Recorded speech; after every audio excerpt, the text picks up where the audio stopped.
Salam sejahtera Malaysia, terima kasih kerana menonton video-video dalam channel ini.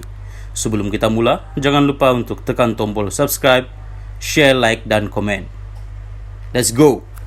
Salam sejahtera dan selamat petang kepada semua pendengar berita panas petang ini dipetik dari Malaysia kini. Bertajuk, kritikal bagi Anwar peroleh sokongan 2/3 penganalisis. Berita penuh, Isnin ini Anwar Ibrahim dijangka berdepan satu lagi ujian getir yang akan menentukan sama ada pelantikan beliau selaku Perdana Menteri ke-10 diterima dengan sokongan 2/3 ahli Dewan Rakyat atau sebaliknya. Usul undi percaya kepada beliau yang akan dibentangkan pada mesyuarat pertama penggal pertama Parlimen ke-15 itu diutarakan sendiri oleh Anwar yang mahu mengabsahkan kedudukannya sekalipun ada pihak berpendapat beliau mencari nahas. Dititahkan oleh Yang di-Pertuan Agong Al-Sultan Abdullah Riayatuddin Al-Mustafa Bilal Shah agar beliau menerajui kerajaan perpaduan, Anwar dilaporkan yakin akan menerima undi 2/3 ahli Dewan Rakyat sekalipun desas-desus menyatakan ada kumpulan tertentu daripada parti yang menyertai kerajaan perpaduan itu tidak menyokong beliau sebagai Perdana Menteri ke-10. Realitinya, ramai pemerhati politik berpendapat tindakan Anwar mendapani undi percaya itu sebagai langkah tepat bagi memastikan kestabilan kerajaan perpaduan yang dipimpinnya. Lebih-lebih lagi apabila setiap gabungan dan parti yang menyokong kerajaan perpaduan itu mempunyai ideologi perjuangan yang berbeza. Mengulas hal itu, Prof. Dr. Nik Ahmad Kamal Nik Mahmud berkata, amat kritikal bagi Anwar memperoleh sokongan majoriti 2/3 di Dewan Rakyat bagi mengelak berulangnya ketidaktentuan pentadbiran yang dialami negara sepanjang penggal lepas. Dalam keadaan majoriti muda, kerajaan masih terjamin tetapi ia tidak teguh, dan pada bila-bila masa sahaja ada resiko parti yang membentuk kerajaan perpaduan itu bertindak keluar sekiranya tidak puas hati dengan sesuatu perkara. Maka episod ketidakstabilan politik seperti pentadbiran lepas berlaku lagi. Tambahan pula, Akta Lompat Parti, Akta Perlembagaan Pindaan Nombor 3 2022 hanya menghalang individu wakil rakyat daripada bertukar parti, tetapi tidak menyekat parti untuk keluar daripada kerajaan.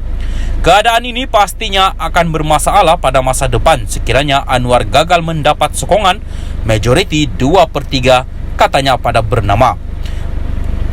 Buat masa ini, kerajaan perpaduan itu diterajui oleh Pakatan Harapan PH yang mempunyai 82 kerusi Dewan Rakyat dan disertai oleh Barisan Nasional BN dengan 30 kerusi, Gabungan Parti Sarawak 23, Gabungan Rakyat Sabah 6 dan disokong oleh beberapa parti kecil yang diwakili rakyat bebas. Blok kerajaan ini berdepan dengan Perikatan Nasional PN selaku pembangkang dengan 74 kerusi. Mengulas lanjut, Nik Ahmad Kamal yang juga Ketua Kluster Governance, Perundangan dan Pengurusan Majlis Profesor Negara berkata pada usul undi percaya Isnin ini, Anwar memerlukan sokongan sekurang-kurangnya 148 wakil rakyat bagi memperoleh majoriti 2/3. Dengan adanya sokongan majoriti 2/3, ia dapat membantu kerajaan pimpinan Anwar untuk menumpukan atau fokus sepenuhnya kepada usaha memulihkan ekonomi, membangunkan negara dan menyejahterakan kehidupan rakyat, kata Nik Ahmad Kamal. Berdasarkan pada notis mesyuarat pertama yang dikeluarkan oleh Setiausaha Dewan Rakyat, Dr. Nizam Maidin Bace untuk edaran kepada ahli-ahli parlimen, usul undi percaya kepada Anwar itu adalah yang agenda ke-8 di bawah aturan urusan mesyuarat. Dilaporkan, usul undi percaya pernah dibuat terhadap Tun Hussein On selaku Perdana Menteri ketiga pada 27 Januari 1976 dan Tun Abdullah Ahmad Badawi sebagai Perdana Menteri kelima pada 3 November 2003. Dalam pada itu, Fellow Kanan Majlis Profesor Negara Janiri Amir ketika ditanya tentang kemungkinan Anwar gagal memperoleh sokongan yang diperlukan, beliau berkata peluang untuk hal itu berlaku adalah tipis.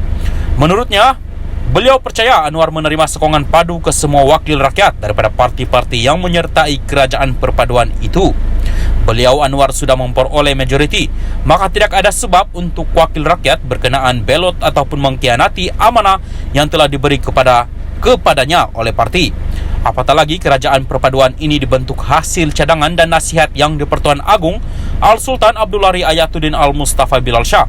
Maka, untuk mereka bertindak berlawan dengan hasrat itu adalah sesuatu yang bukan saja menjejaskan imej mereka sebagai wakil rakyat, tetapi pasti akan menjejaskan kedudukan Perdana Menteri serta kerajaan perpaduan, katanya.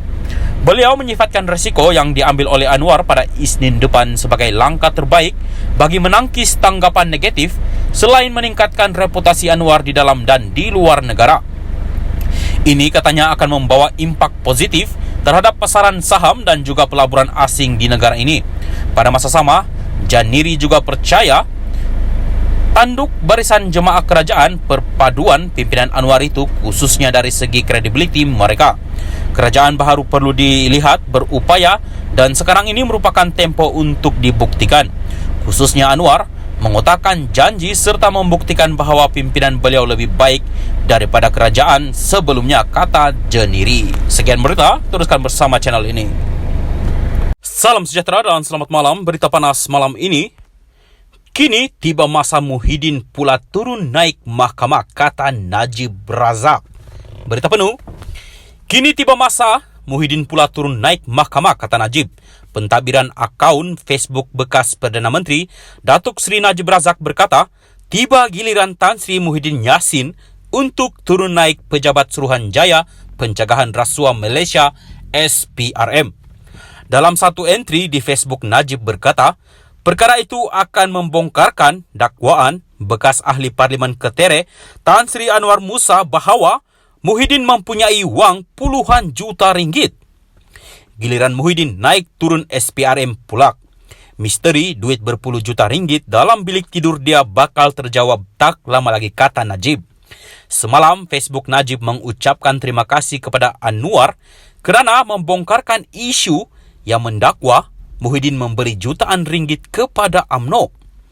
Untuk rekod, Suruhanjaya Pencegahan Rasuah Malaysia SPRM dilaporkan sedang menyiasat dakwaan Anwar mengenai Muhyiddin memberi UMNO jutaan ringgit bagi membantu parti itu pada pilihan raya negeri PRN Sabah pada 2020.